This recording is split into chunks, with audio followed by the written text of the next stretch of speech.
Hmm? Ah! Oh.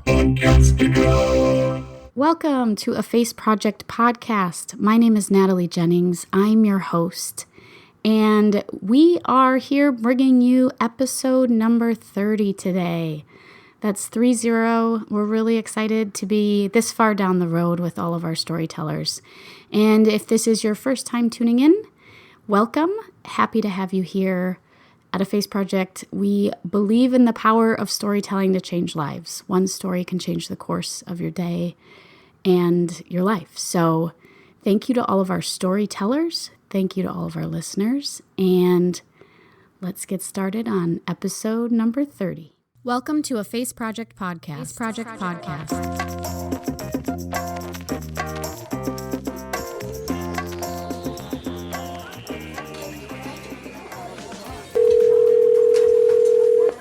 It's just pure life. It's pure and my innocence. mom it's is a pure writer. gratitude. So I ended up in America. I am an adopted Korean and have been all my life. It's a perfect blend of science and creativity. I was screaming, I will live over here till I die. Those of you familiar with A Face Project know that I started this as sort of a passion project that turned into a grant-winning project about 4 years ago. In fact, a little over 4 years ago. And one of my very first interviews was Teague, who you'll hear from today. I thought it would be really fun to reconnect with Teague after this time has passed, see what he's up to. And it turns out he has jumped into the podcasting pool as well. So we recorded a little back and forth conversation to open up this story today, and then you will hear the original audio from Teague's story. I'd also like to leave you with a recent song of Teague's. Teague is a musician, and he has some incredible stuff. So if you stick around after the story, you will hear one of his latest. Our fourth issue of A Face Project magazine is out. If you are interested in seeing photographs of storytellers from last quarter, along with the transcription of their stories, head to afaceproject.com and you can check out everything there. We have a print copy as well as a digital copy. You can also request a free sample copy by clicking at the top of the website on the green bar and just signing up to our community. For now, let's jump into my conversation with Teague. This was a couple of weeks ago as we caught up after almost 4 years since we had last spoken. How's it going, Teague? It's going great, Natalie. So I understand you've started a podcast. I have. I'm really excited about this new idea that we have. It's called Wisecracks and Roadside Flats, and it's really a place to put.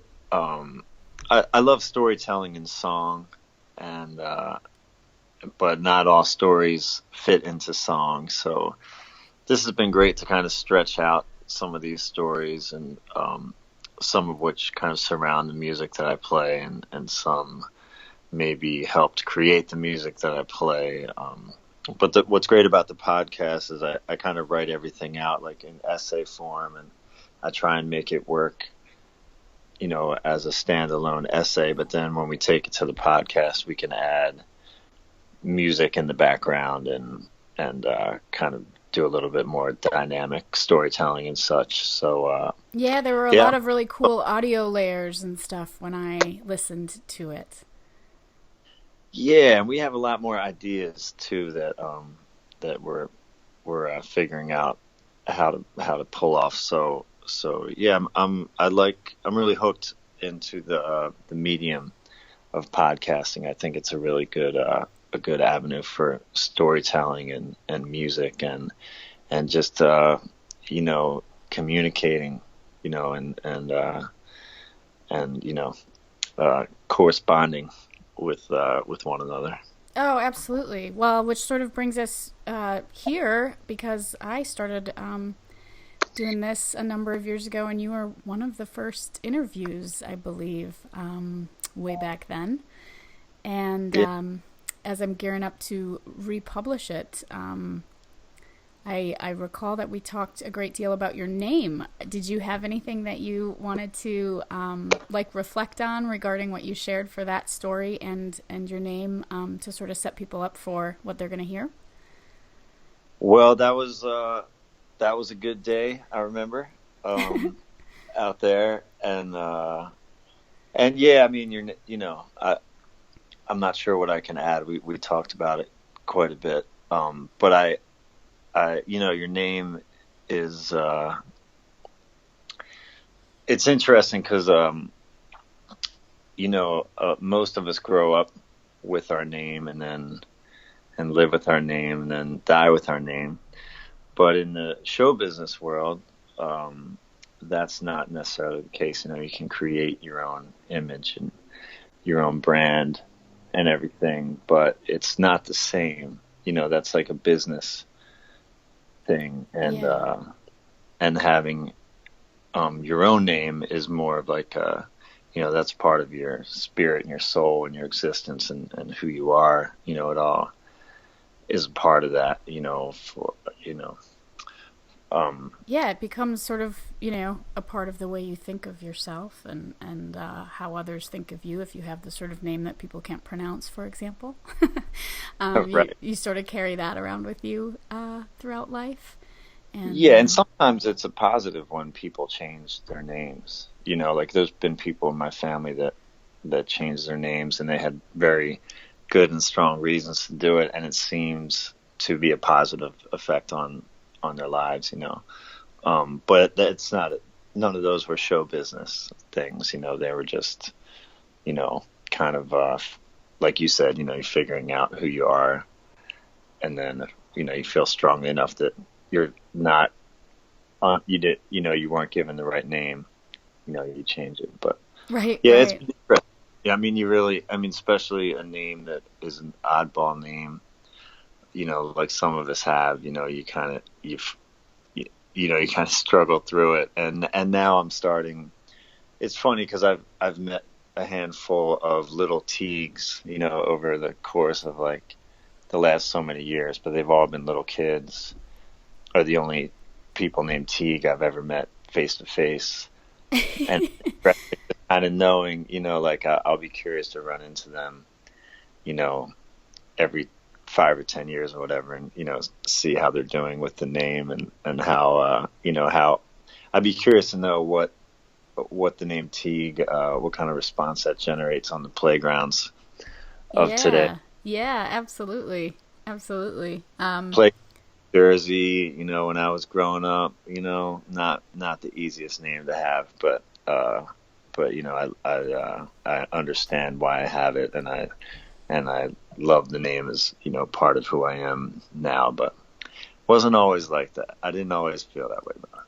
Yeah, well, it's funny. I think a lot of things as we grow into adulthood sort of take shape that way, whether it's like your height or your hair color or your name, or, I think when you're a kid, standing out is a little bit more detrimental than as an adult. I think we try to reverse that and be as unique as possible.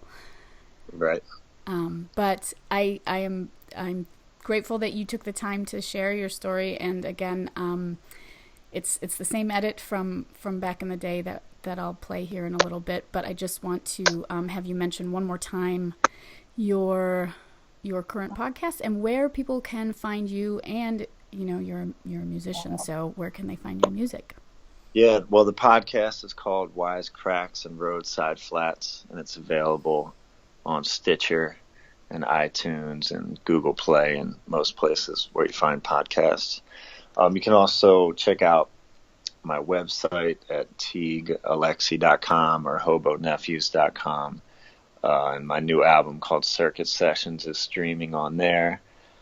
I also have a book called The New Folklore, Lyrical Tales for Dreamers and Thinkers. That's out on North Star Press. That's also available on our website.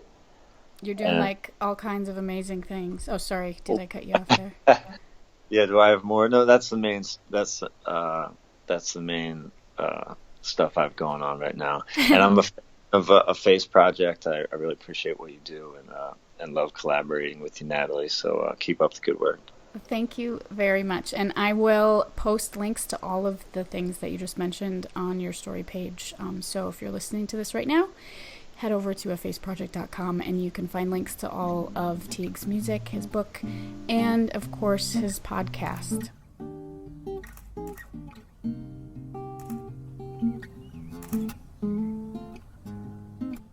My name is Teague Alexi, but it wasn't always my name. I was born in San Francisco, and I stayed in the hospital for about 10 days, and when I came home, I was still baby boy Alexi. A short time after that, I was given the name Teague, which is an Irish name meaning poet. I moved to New Jersey after I was born and grew up there.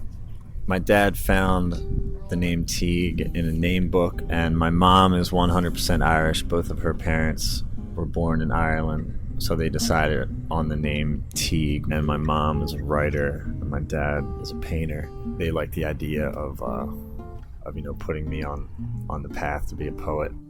The Irish pronunciation of my name is Teague. That's my understanding. And my Irish grandmom and her sister called me Teague. And then an Irish priest told us the correct pronunciation of the name is Teague. And neither of those pronunciations is what I was called when I was a kid. It ended up being Teague because of New Jersey dialect.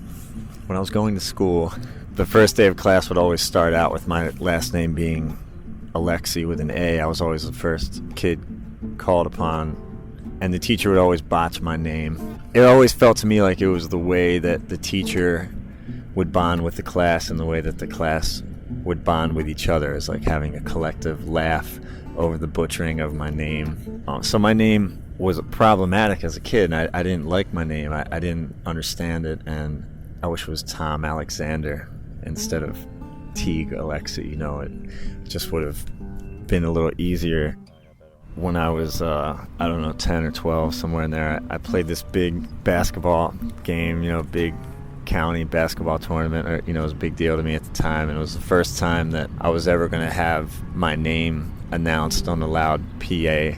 So there we are at the game, and my big moment's coming up, and they're like, playing shooting guard, number 9, Teague Alexi. I'm so used to my name being butchered, I just run out on the court, but the other kids on my team are, hollering over at the PA announcer, and the whole time he's in the mic like, what, Teague, what, Teague, what, and so my childhood is filled with moments like that. So when I moved away, I started introducing myself as Teague. It took some years, but eventually my mom even started calling me Teague, which still sounds funny to me to this day. I was always writing. I always made the connection between writing and playing music. Maybe not my two favorite things growing up, but two things I thought that I was good at. I always thought if I was going to play music, people take their time to listen to it. I wanted to have something to say, something of some kind of intrigue or philosophical value or some kind of connection to make with whoever's listening, because I value people's time, and I want to have something to say. I don't want to just be up there singing for the sound of my own voice. When I think of poetry, I think of English guys in the 16th century, reciting poetry. And being a poet in modern times, to me, I don't know how you do that. I don't know how you become a poet. It never seemed like a clear, distinct path for me. I love writing. I feel like it's an instinctual thing for me to do. I have notebooks and notebooks full of different little blurbs and writings and ideas and sketches and thoughts. I didn't start playing guitar until I was 21. It satisfied the craving to create my own music, but I also saw it as the medium that I wanted to get my words across with. It puts a listener in a better position to hear you, and they might not understand what you say the first time or the second time or the third time, but sometimes you hear a song and it's the 100th time you hear it and you get it. You get what they're trying to say and you understand. I guess I'm a songwriter, but I consider myself Teague. Sometimes you write things that are really desperate, or emotional, and there's almost like a panic to what you're trying to say. So if you can learn to play music that is a little bit desperate and out of control and, like a runaway train, then that can be the perfect place to put those type of thoughts. But you have to learn how to play music like that in order to have that option.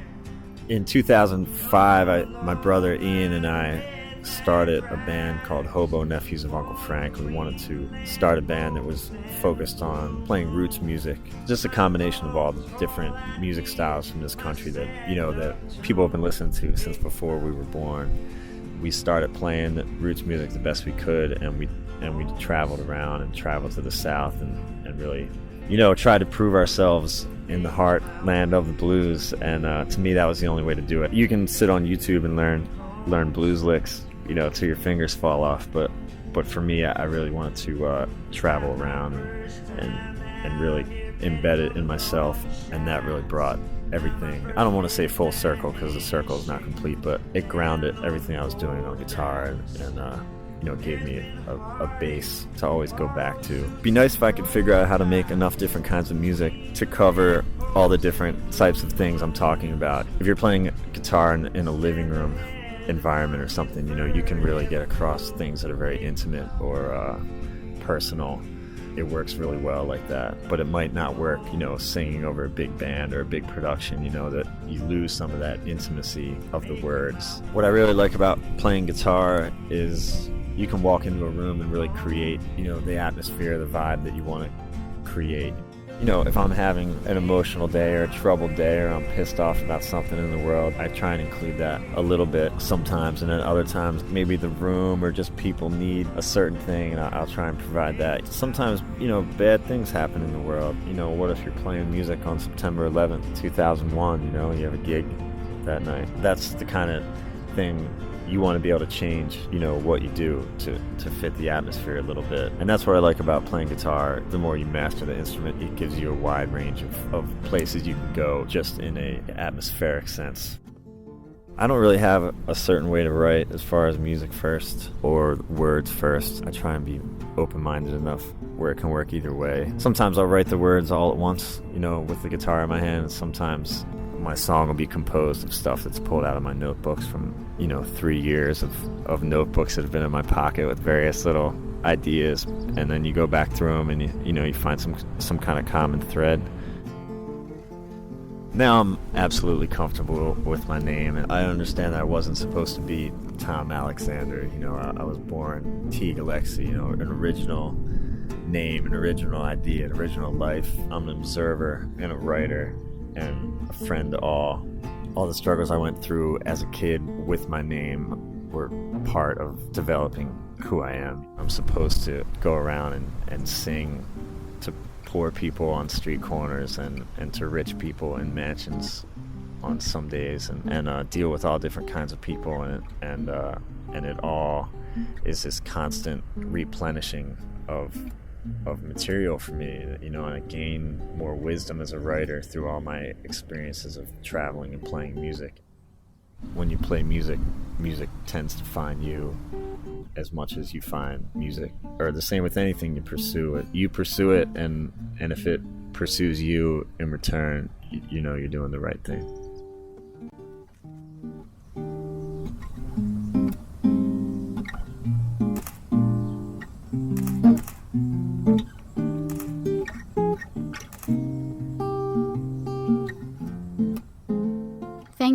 Thank you for listening, everyone. Episode number 30.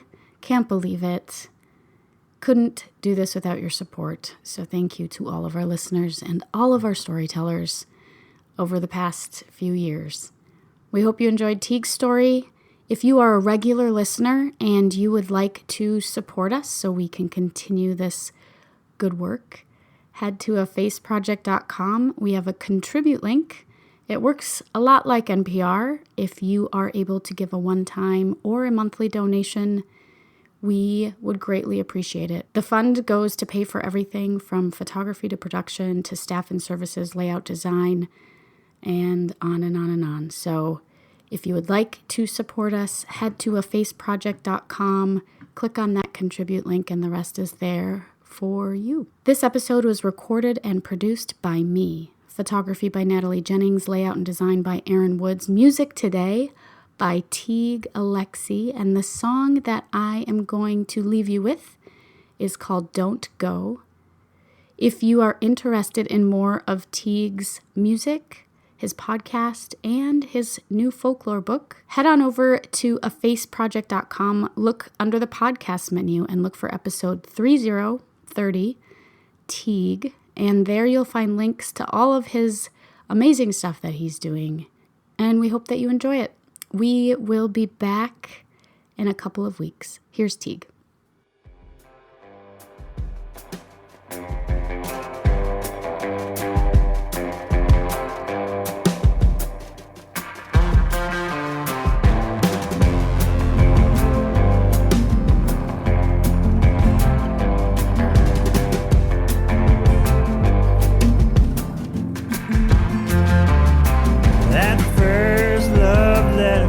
Sent it with a first class stamp, with a first class stamp. And that first love letter asked for just one more chance, just one more chance. Don't go, don't go, don't go.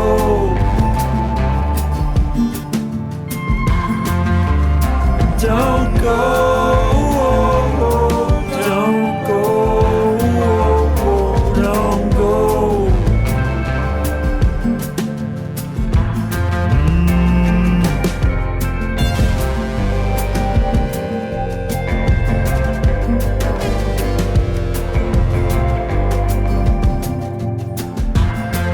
I send you 2 dozen roses. I really, really wanna understand, really, really wanna understand. Give me half a chance, half a chance. I will be twice your man. Don't go, don't go, don't go.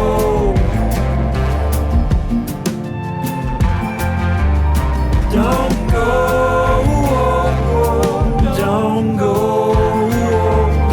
don't go. No, don't go.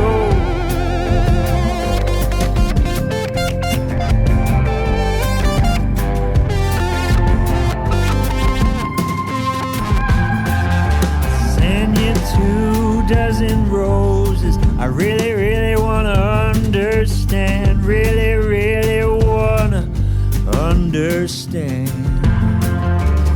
Don't go, don't go, don't go. Don't go, don't go,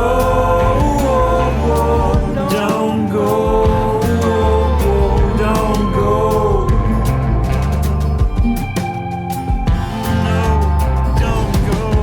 Rather have you moving slow, so I can whisper.